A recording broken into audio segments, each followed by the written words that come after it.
Okay, thanks everybody for joining us. Great turnout from what we can see.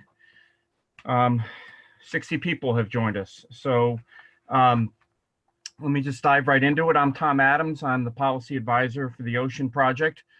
And today's webinar, we try to keep these to 30 minutes. We think we'll come in a little under it. At the end, if people are interested, we'll show a video, and I'll get into that in a little bit. Which is about a 26-minute video, making this an hour commitment. Before we get started, a couple of housekeeping notes. First thing we'd like to do, as always, is thank the Gordon and Betty Moore Foundation for the funding making this webinar series possible. This is now our 19th over a little more than 2 years, so we're very excited about continuing to be able to do this, especially in this time where things are so disrupted. A recording of this webinar and a PDF file containing its slides will be soon posted on the Ocean Project website under the Visitor Engagement tab. That can be found by clicking the initiatives link on the homepage. As we go through the webinar, if you have questions or comments, either use the question and answer tab or the chat tab on the toolbar, and we will respond in the course of the program. Just a quick announcement, our next webinar in the first Friday series will be on May 1st. We will do part 2 of the 30 by 30 initiative, and we'll focus a little more on the terrestrial side of that and what some zoos and aquariums are already doing to advance the initiative. And then finally, towards the end of the presentation, there will be a slide with contact information for the speakers. We'll hold that up there a little bit so you can take a screenshot. So if you miss it as we go through introducing Miriam Goldstein, who's our speaker today, don't worry, you'll have a second shot at it as we go through. So with that out of the way, let's get going. This is what we're going to go through today. You'll have to put up with me for a few more minutes talking about things going on in Washington and a quick overview of the 3030 proposal. And then we're very happy to have Miriam Goldstein with the Center for American Progress to talk about marine protected areas in the US and how that fits into the 30 for 30, excuse me, I have ESPN on the brain, 30 by 30 initiative. So here we go. First few slides, we're going to talk about the COVID situation. I'm really impressed with what a lot of you all are doing, your institutions are doing, because you are continuing to tell stories and serving your community. I love this slide here. It's from the Florida Aquarium, from a local business journal there. They have been promoting the restaurants they've been ordering from to feed their staff at lunch. It's great support for local businesses. It's really it'll build equity for them in the long run, and this publicity helps elevate their profile in the community more. And I have eaten at several of these restaurants, and I can attest that they're being well fed. But a lot of you are also doing videos of what your animals are up to. You know, everybody's penguins are getting famous, and it's a really good way to keep you in the public eye. And that also, from my line of work as being a government relations guy, your legislators, decision makers kind of see this stuff and they pick up on it and they see you're out there, and it'll help you as you go forward through this time of crisis and beyond. So I encourage you all to keep doing it. And if you have the capacity to start doing it and keep doing more of it. So you've probably read a lot about Congress has passed several stimulus bills in response to this. There was a big one last week that's $2 trillion. I'll talk a little bit more about that in a few minutes and provide you a link to AZA's website, who's been doing great work on this on behalf of its members. There's already talk about a fourth stimulus. The main subject areas that are being talked about right now are help to state and local governments for budgets. So those of you that are either municipal or state run, or have an arrangement where you get budget assistance from a governmental entity, that should be good news for you. Infrastructure is being talked about. Zoos and aquariums obviously have infrastructure needs, and hopefully we can talk that up and get included in this one for that purpose.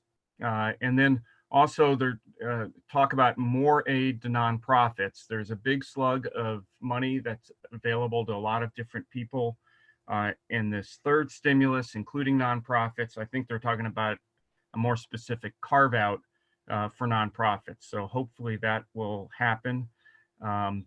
So there we go.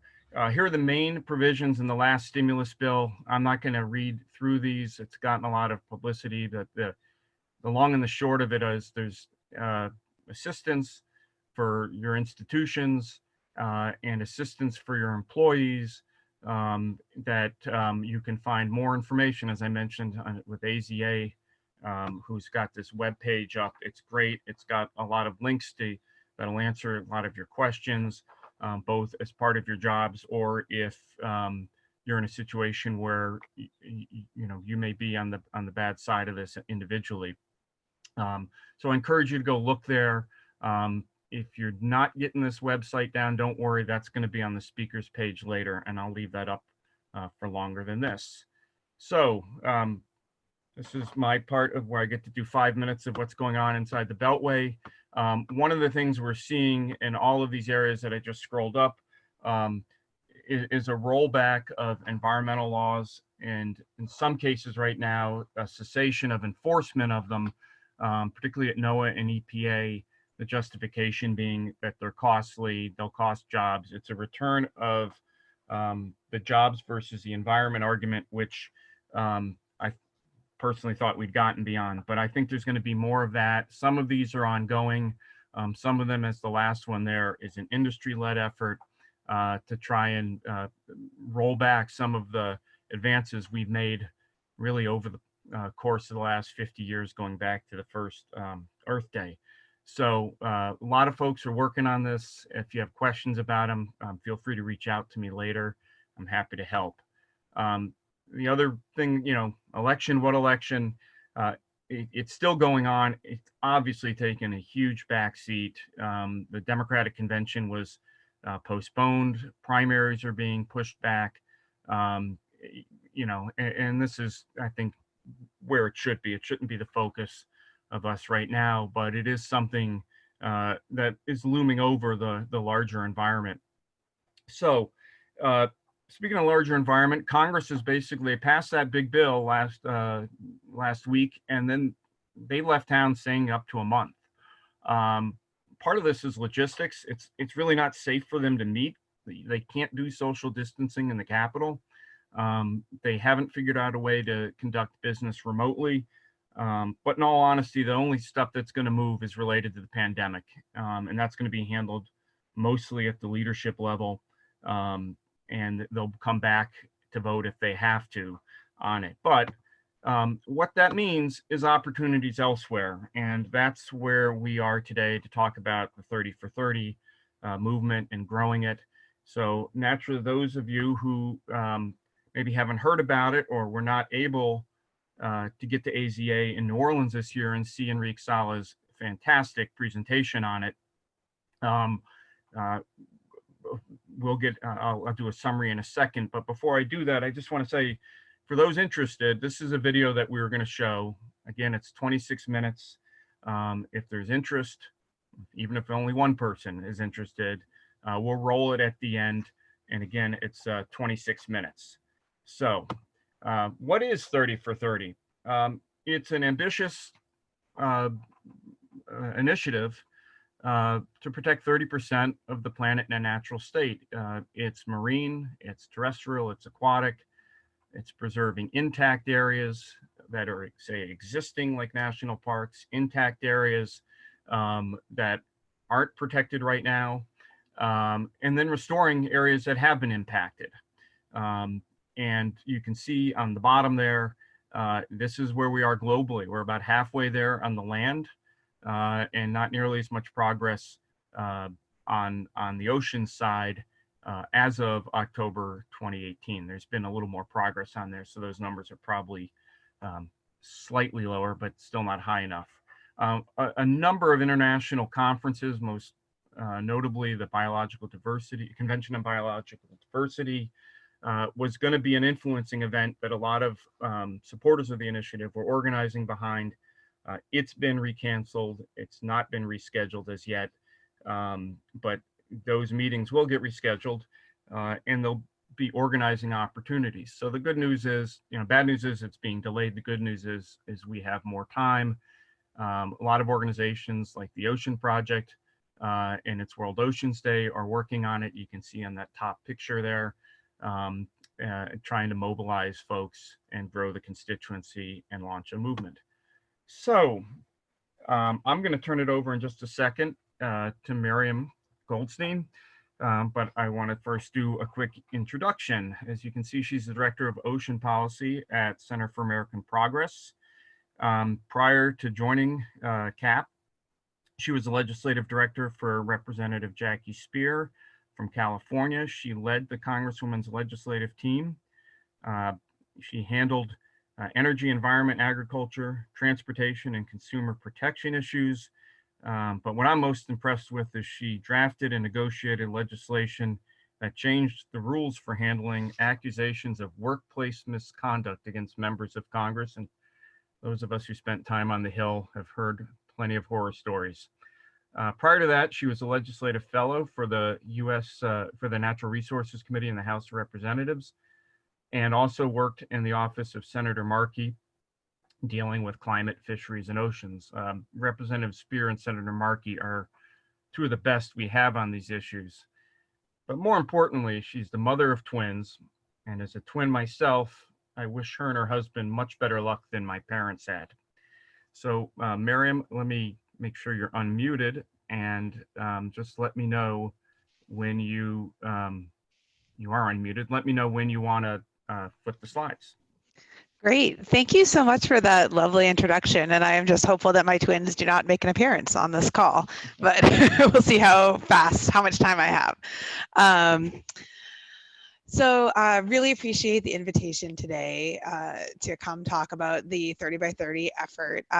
Center for American Progress, we've been working on what we need to do to achieve 30 by 30, so 30% of America's oceans protected by 2030 in a US context. So I'm going to present today some data that we put together at CAP, and then also talk about some polling that we did at CAP about how popular this idea is, especially in an ocean context. I think we'll have time for questions, but if we don't, please don't hesitate to contact me. My email was on the first slide, or it's just mgoldstein at American Progress. All right, next slide, please. All right, so this is, we wanted to know at CAP, like how, we know from other studies, most notably by Marine Conservation Institute, that the US has between 23 and 26% of our EEZ, of our exclusive economic zone, the waters that we control, to be considered to be MPAs. But we wanted to know where specifically that was, because it's not evenly distributed between regions. And of course, I know this crowd knows, like, you can't really conflate a coral reef with a kelp forest and whatnot. So we decided to do this project of looking at all the US MPAs, both in state and federal waters, and seeing basically where they were and how big they were. So this is our methodology. We used data that the Marine Conservation Institute had put together, as well as data from the MPA Atlas, which is actually their project, as well as, sorry, I should have said data from NOAA's MPA tracking website. And we just assigned each MPA to the regions that we based on the Fisheries Management Council structure, which just make a lot of intuitive sense to people, which is why they're the Fisheries Management Council structure. And we use the definitions that Jane Limchenko has developed on the levels of protection. So that's the MPA guide that some of you may be familiar with. But in short, they define MPA that is highly to fully protected as one that has all commercial extraction, including fishing, prohibited, versus lightly protected, like some of the sanctuaries would allow commercial extraction, or some commercial extraction, including fisheries. All right, next slide, please. So unsurprisingly, we found that most of the US MPA area is in the West Pacific, but we didn't necessarily expect to find like quite how skewed it was. So if you look at all MPAs of any level of protection, 97% is in the Western Pacific. And if you look at highly to fully protected, so no commercial extraction, that puts it up to 99%. And that's because those MPAs out there, so like Papahānaumokuākea, Pacific Remote Islands, those are just very, very large areas. But it does really show that there's not necessarily as much going on as we would like in the rest of the US waters. Next slide, please.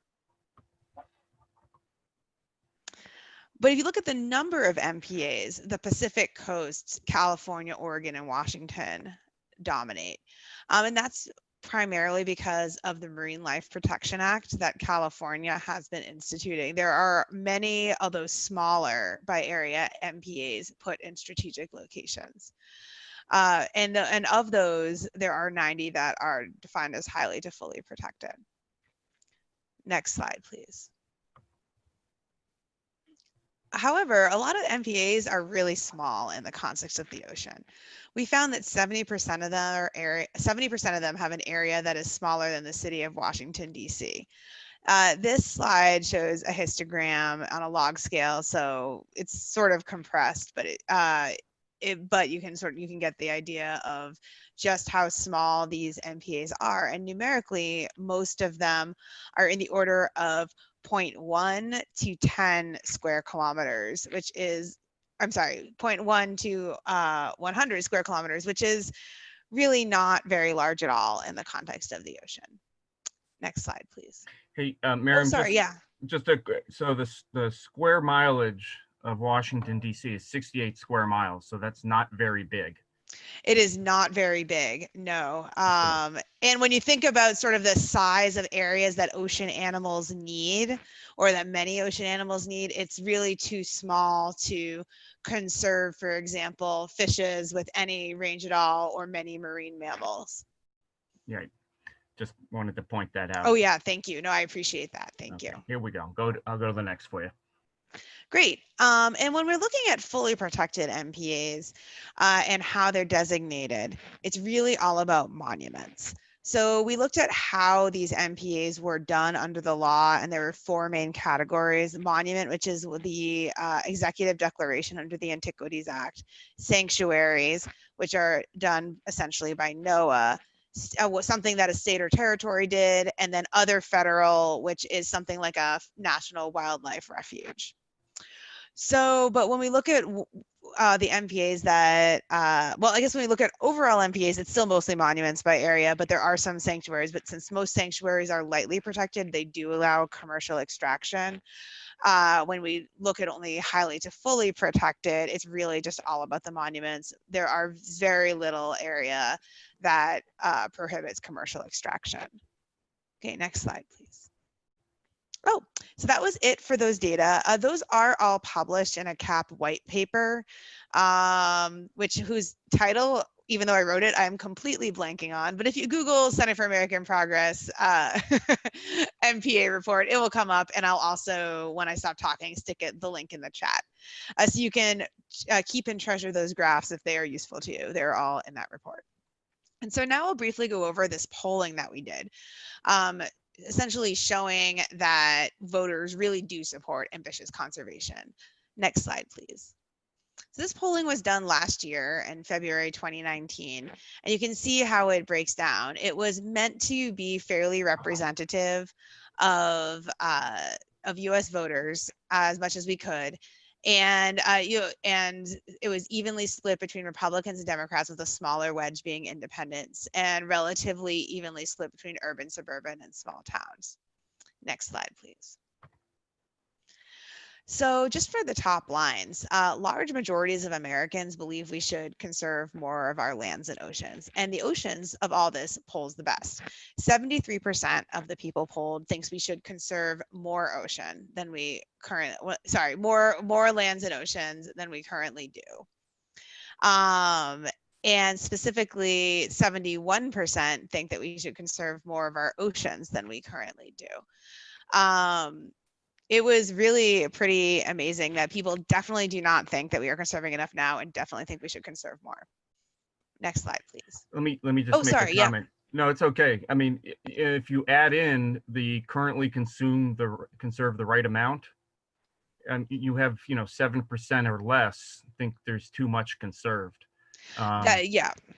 So those are great numbers. Okay, sorry, just. Oh no, I love that you're jumping in because I've honestly looked at this so much at this point that like a fresh eyes and fresh comments are very welcome. So please feel free to jump in at any time. And so when we broke it down by what should be conserved, oceans are the big winner, which is very nice for those of us on this call. People just want to conserve much more or just somewhat more of ocean areas important to whales, sharks, and at-risk sea life. Like that polled great. And that was 78% overall, and only 6% thought we should conserve less. And so these patterns held generally for lands as well. I draw your attention as well down to the coastal one. So oceans was 78 and beaches was 73. So, and for some reason, wildlands and backcountry areas was 67, but it all polls pretty well. Next slide, please. Actually, I'm going to make. Oh yeah, sorry, and I do see the. No, it's what I these are great numbers, but for the people who are on this call at zoos and aquariums who are communicating about habitat and species and the challenges that the animals they care for face in the wild, these numbers are, to me, an indication that visitors are really, and it confirms some of the research the ocean projects, and visitors really want to learn more and are interested in doing more. So it's great to see our work ratified by your polling. Thank you. Okay. No, that's great. And I just wanted to acknowledge, I do see that people are posting questions on the chat, but I am not a person who's able to multitask. So after I finish talking, I'd be happy to try to answer them or to type them, whatever Tom says is best. We're keeping track of them, Miriam. Okay, so. Awesome. Okay, and then we wanted to try to get at this specific goal of conserving much more than we're doing now. Because right now, other work that CAP has done on the land side shows that we're losing on the land side a football field size of nature in the US every 30 seconds. Like things are not in a good state right now. And so part of this work is to reset what we think of as ambitious. And to really start doing something, really push for positive, proactive conservation goals instead of just trying to stem the damage or slow the damage. Because we know what we need to do and we know the benefits of doing that. Obviously, our ocean context in terms of direct habitat loss is a little bit different, but nonetheless, it holds that the ocean is under severe stress from a number of sources. And one of the best tools that we have is to protect it. So we polled some specific ways of phrasing how we should frame these ambitious conservation goals. So these are all different ways of just saying like we should do a lot more. And the three that polled the best were the New Deal for nature. And you can see the phrasing there on the screen. No net loss that would require an offset, and 30 by 30 itself, which polled pretty well too. The pollsters noted that 30 by 30 particularly had a slight edge for people who are already strong supporters and for voters under age 50.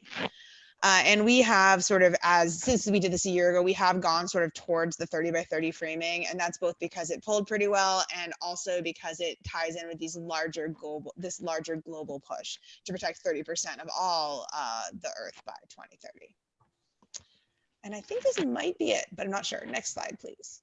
Oh, no, there's another one. Big finish. Very big finish. All right, fantastic. And so a lot of the pushback that we all get, and I'm sure you get in zoos and aquariums, is like, oh, what is this really, really realistic? Can we really do it? And in the US context, the answer is yes. Americans from this poll, and probably your visitors, do think that this is realistic and that we can do it. 29% thinks that we can, that setting a national goal of protecting 30% of the lands and oceans by 2030 is definitely realistic, and another 44% say probably realistic.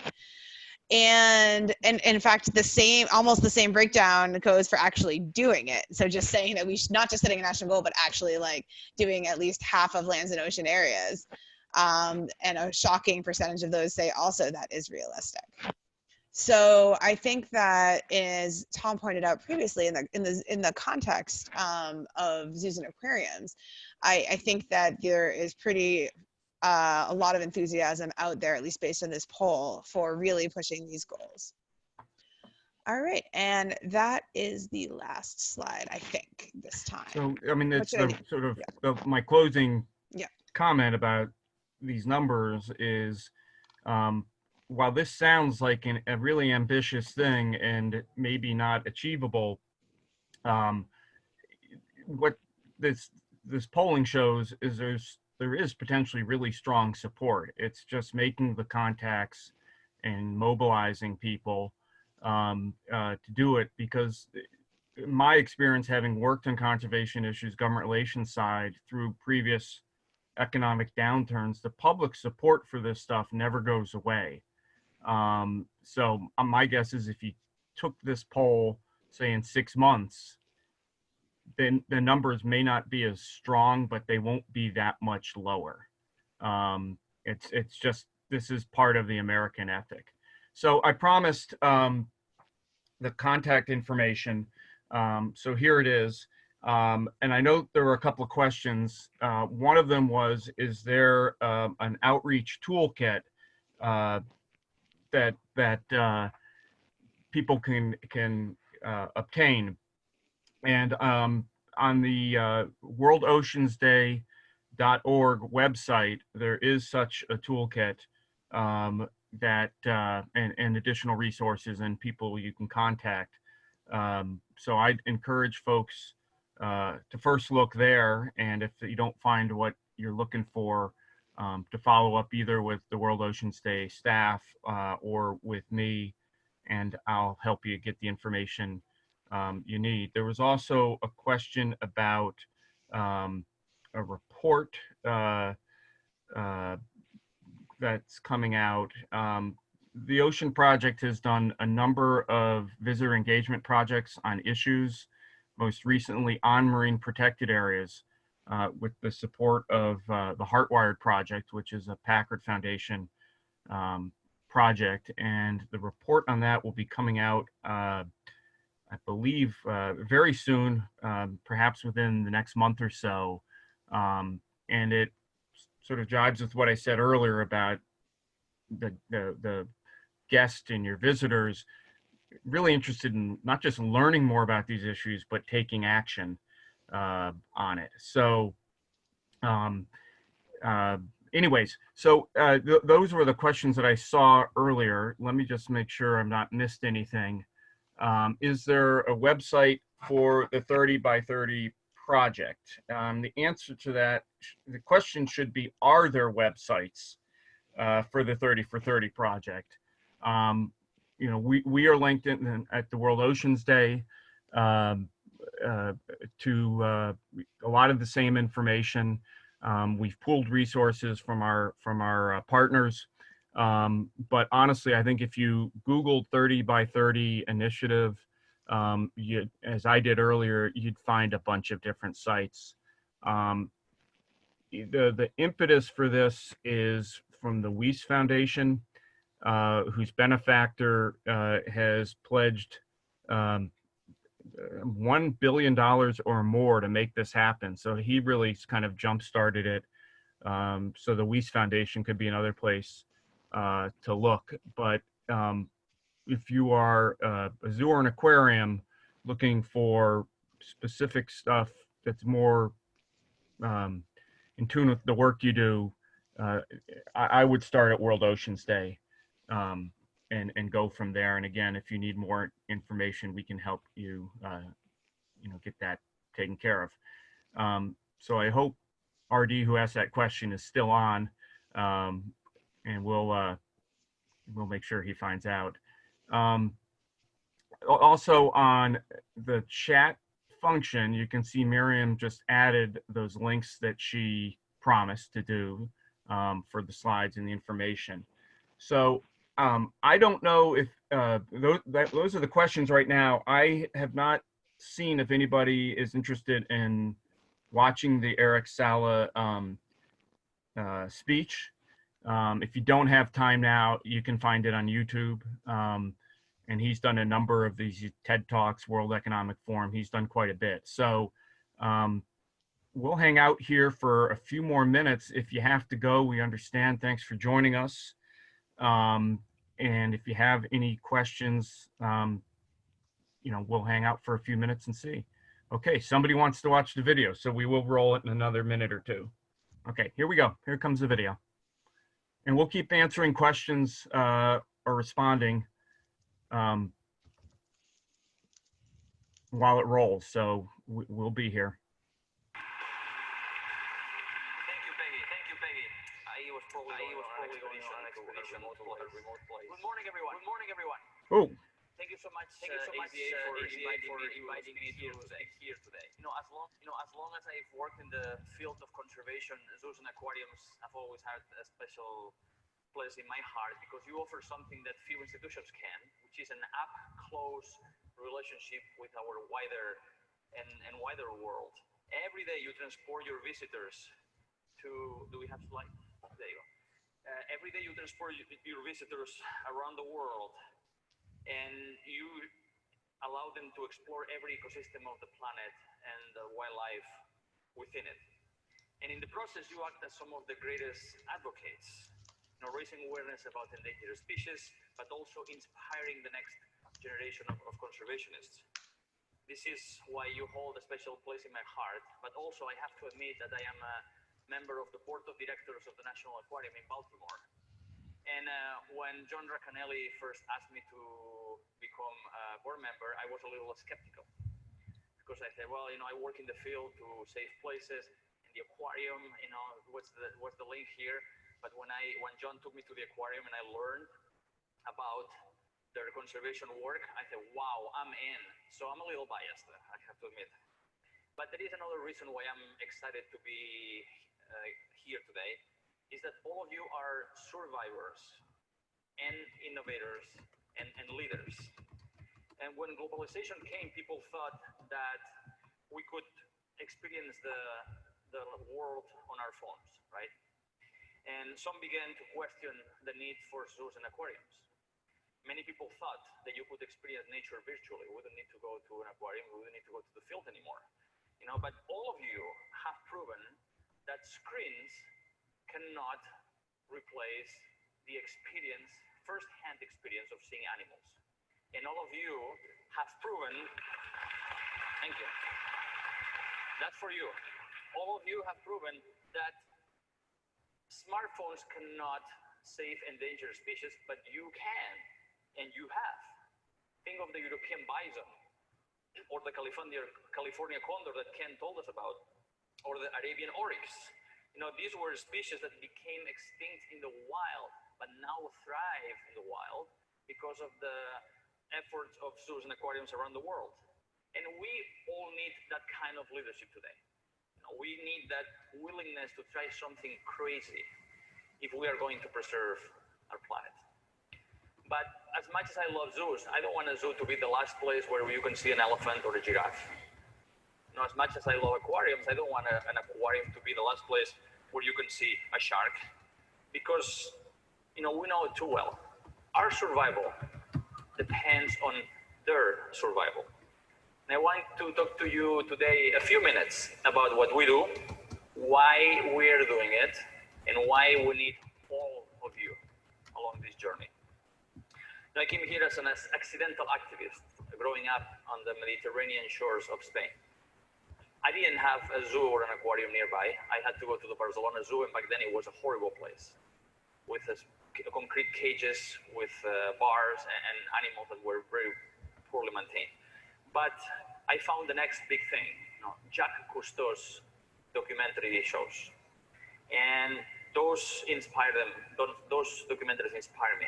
I watched them many times, and I bet that many of you did too. And I still remember that feeling of wonder, remote places full of seals and whales and sharks and vibrant coral reefs and lush kelp forests. But when I went to swim in the Mediterranean of my childhood, there was none of that.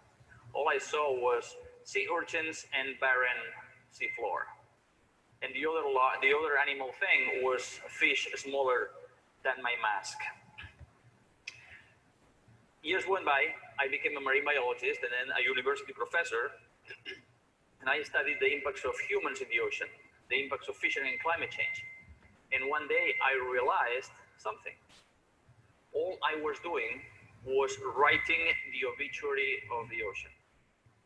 I felt like the doctor who's telling you how you're going to die, but not offering a cure. So I decided to quit academia and dedicate my life to bring ocean life back. I went to National Geographic and created the Pristine Seas Initiative. And in the last 10 years, we have worked with communities and governments to help save the last wild places in the ocean. In the last 10 years, we have helped to protect 21 of the wildest places in the ocean, 21 marine reserves around the world, covering a total area over half the size of the United States. And that took a lot of education. These are the green places on the map. Now we share our planet with 9 million species of plants and animals, and 1 trillion, with a T, trillion species of microbes. But science has described less than 2 million of them. And if we don't know who they are, we still know less about what they do. But what we do know is that without them, there is no us. The oxygen we breathe, the clean water we drink, the food we eat, it all depends on the work of other species. The natural world produces everything that we need for our survival for free. The entire planet is like a bank account where every day, every living thing makes a little deposit. We are the only species that always takes out of that account and rarely makes a deposit. And over the last century, we have been taking like never before. In May, the United Nations released a report warning that we might lose 1 million species within the next decades. We have become like the asteroid that killed the dinosaurs and created a mass extinction. We have transformed more than half of the surface of the land to feed ourselves, and we have replaced wild with domesticated. Today, 96% of the mass of mammals is us and our domesticated livestock. Only 4% is everything else, from elephants to tigers to panda bears. 70% of the birds are our domesticated poultry, mostly chicken. Only 30% are wild birds. And in the ocean, 90% of the large fish, tuna, sharks, cod, have been removed by us in the last century. And 93% of the fish stocks globally are either exploited to the limit, overexploited, or have already collapsed. What we know is that when animals and plants disappear, the ecosystems collapse. And those changes can have dramatic implications for our own society. That happened here in New Orleans. Ever since the region was settled by the French in the 1700s, people have built dams, set up embankments, and drained the marshes to tame and navigate its waters. Because of this, the wetlands in Louisiana began to disappear at a dangerously swift pace. Starting in the 50s, now every hour, Louisiana was losing 1 football field of wetlands to the ocean. And scientists issue warnings about how dangerous these wetland floods could be. You know, without the wetlands, South Louisiana was especially vulnerable to storms and dangerous floods. And when Hurricane Katrina hit in 2005, you know what happened? Well, these scientists were proven tragically right. One of the buildings that was hit the hardest by Katrina was the Audubon Aquarium next door. Despite the heroic efforts by Ron and aquarium staff, most of their animals perished.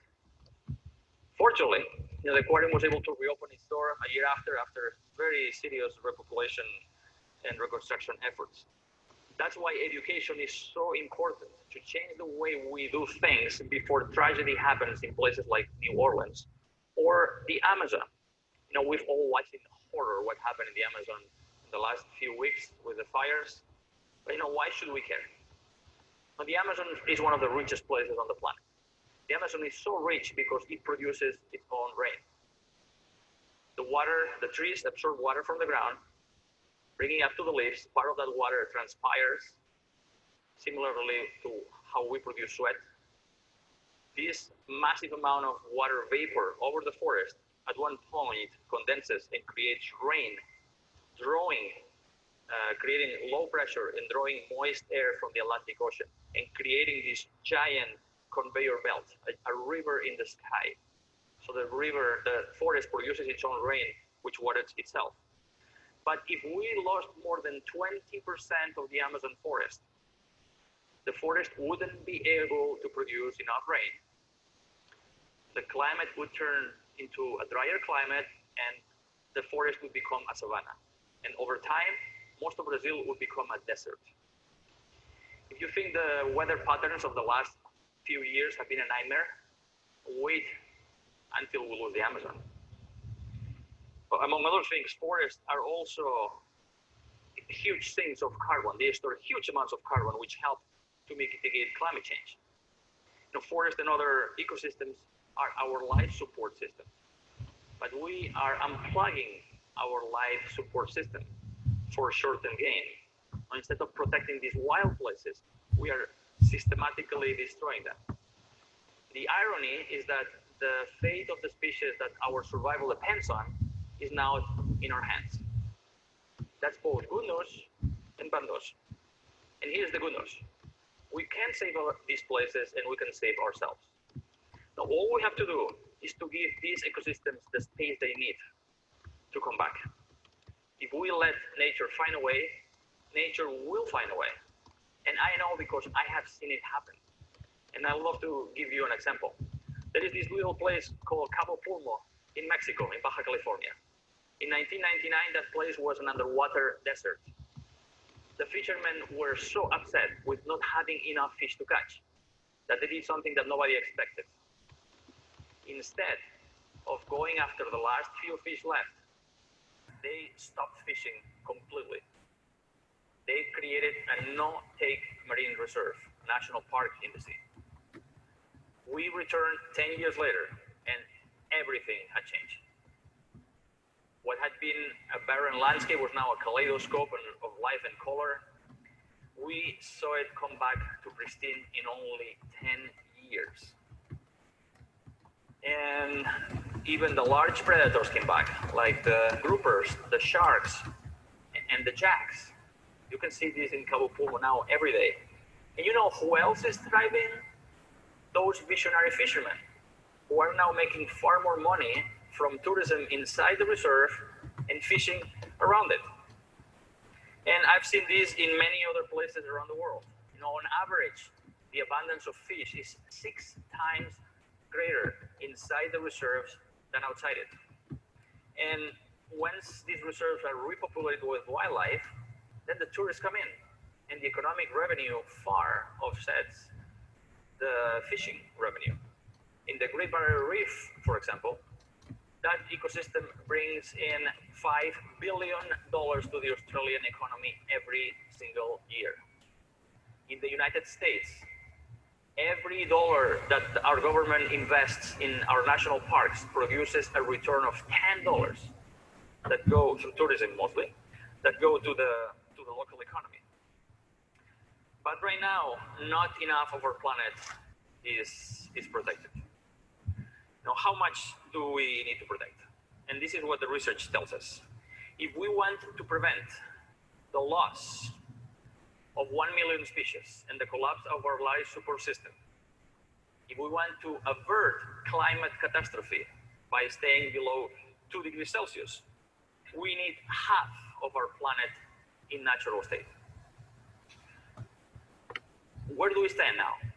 Well, only 7% of the ocean is in implemented or planned protected areas. And only 2% of the ocean is fully protected from fishing or other activities. On the land, we're doing a little better, but still only 15% of our land is protected. Getting half of our planet to its natural state is going to require all of us doing all we can in every aspect of our lives. But if we want to get there, we need to commit first together to protecting at least 30% of our planet by 2030. If we can go from apex predators to apex protectors, then we have a chance. And this is the focus of our work today. No, it's an ambitious goal. Many will say it's impossible. People are telling me, oh, we need to produce more food, we need more land to do agriculture, and we need to fish more to feed the 10 billion people who are coming. But the thing is that we already produce food for 10 billion people. But we waste a third from the farm to the table and make senseless decisions along the way.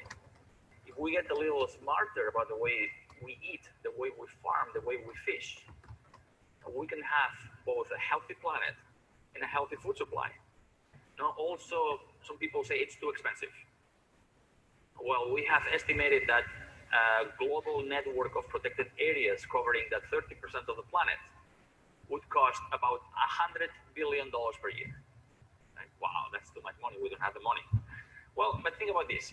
Every year, the environment, our natural capital, provides $125 trillion, with a T, trillion dollars, in free services to the global economy every single year. That's more than the economic output that all of the countries of the world together. You know, the forests purify the water that comes out of our taps for free. Trees in urban areas absorb 700,000 metric tons of pollution from the air every year for free. Pollinators, mostly insects and birds, fertilize 75% of our food crops around the world, feeding the world for free. You know, and we're putting tons of resources into inventing miraculous technologies that are going to absorb carbon from the atmosphere. Well, we already have that technology. It's called trees. Our forests, grasslands, wetlands, and ocean habitats absorb half of our carbon pollution that we expel into the atmosphere every year. So when you think about it, $100 billion is a tiny price to pay to secure $125 trillion in free services to us, right? Besides, you know how much governments spend in subsidizing mostly destructive fishing practices around the world every year? $35 billion to perpetuate overfishing. And you know how much money goes to fossil fuels every year? Governments give $300 billion to fossil fuel companies before taxes every single year. And to this, we have to add $5 trillion that society pays for the environmental and health costs of the burning of fossil fuels every year. And already our overuse of the natural world is costing us $6 trillion per year. And if we continue with the status quo, by 2050, the losses will be of $28 trillion. So this $100 billion doesn't sound too much, right? So in other words, the most expensive thing we can do right now is to keep sitting still. But here's the thing. If we protect our ecosystems, we'll generate far more value than if we destroy them. And look at New York City, you know, and the early 90s, New York City needed to update its water treatment facilities. So they had two options. One was to invest in a $10 billion wastewater treatment plant, or spend $2 billion only purchasing lands and forests on the Catskill Mountains north of the city to protect the natural water supply and water filter. And guess what? Surprisingly, New York did the right and the cheapest thing. So right now, New York is known for having the cleanest tap water in the country. Or think about Vietnam. The government of Vietnam invested $1 million in restoring its mangroves, which protect the coast from flooding. That saved them $7 million per year just maintaining the dikes. Investment in green infrastructure versus gray infrastructure. And here in Louisiana, public officials and other organizations are launching amazing efforts to restore wetlands all across the state. Now, to stop coastal erosion and rebuild these lands to protect the area from future floods. So the will to restore and set aside wild places is there. And that's true for the public too. On National Geographic, we have conducted a survey around the world, 12 countries representing all continents, and people believe that we have already protected 30% of the planet. And when you ask them, how much do you think should be protected? They all say, oh, half of the planet should be protected. Overwhelmingly, around the world. Yeah, and some countries have already done this. There are countries that have protected more than 30% of their land or waters. Germany, Venezuela, Chile, the UK. Countries have committed to do that, like France, or Belgium, Costa Rica. And even China has embarked in an ecological redlining exercise and committed to protect a quarter of their land and a third of their coastal waters. That's an area larger than Greenland. As for Greenland, actually on second thought, we've heard enough about Greenland these days, so that's okay. So the need is there. All that's left is for us to take action. And this is where you, all of you, the zoos and aquariums of the world and the trainers come in. Since it was founded, AZA has become a leader of the conservation movement, as we heard before from Dan and Ron and Ken. And you represent more than 230 institutions around the world. And the good thing is that you are putting your money where your vision is, right? It's incredible. I find it amazing that AZA every year spends $220 million on field conservation efforts that support over 2,600 projects in 13 countries.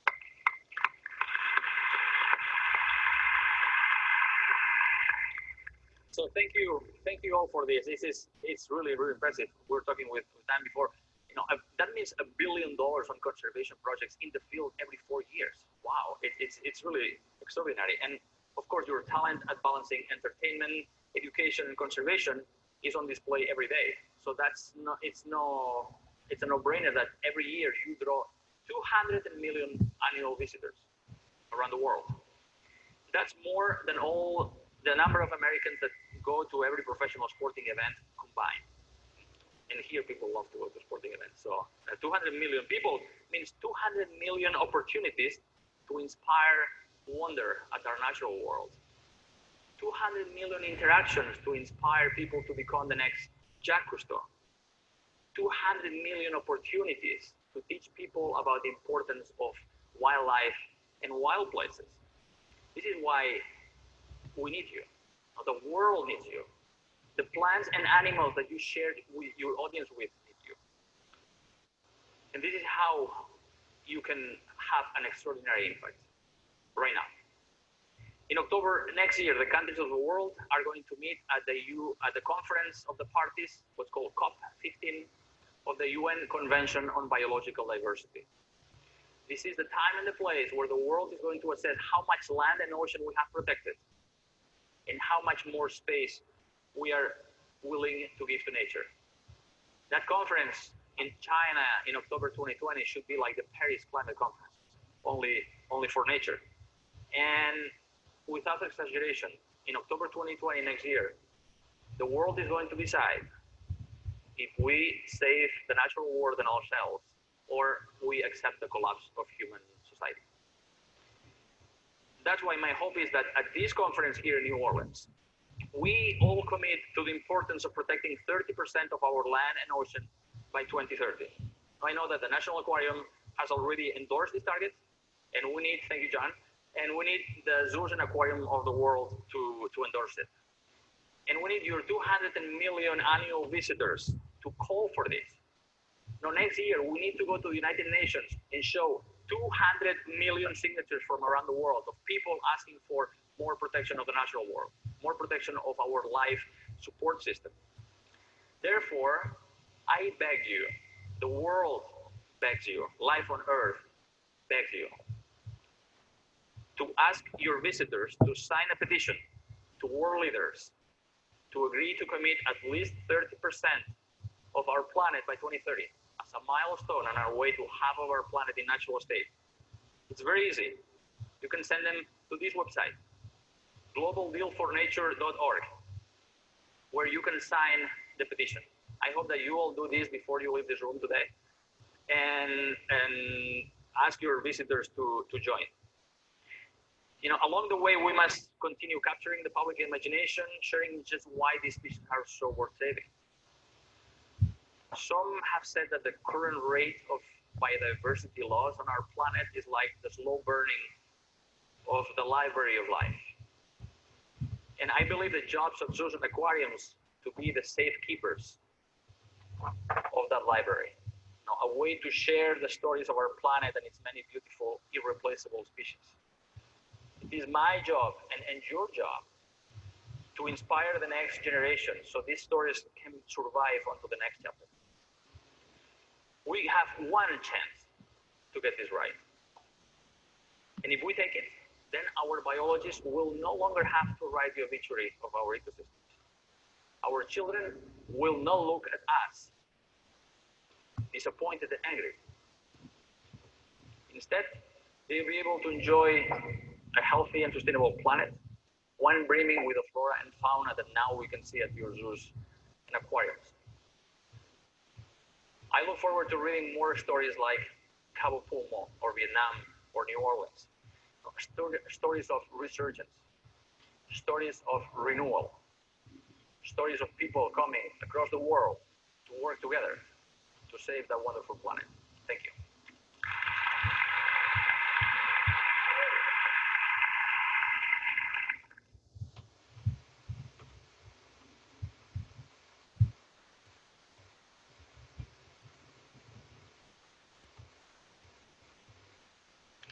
Well, thank you, everybody who hung in this long. Greatly appreciate it. Hope this was helpful. Please feel free to follow up with us if you need more information. And also join us again on May 1st as we'll get into even more detail on this. So with this, we're going to conclude the webinar. Thank you very much for joining us. Have a great weekend.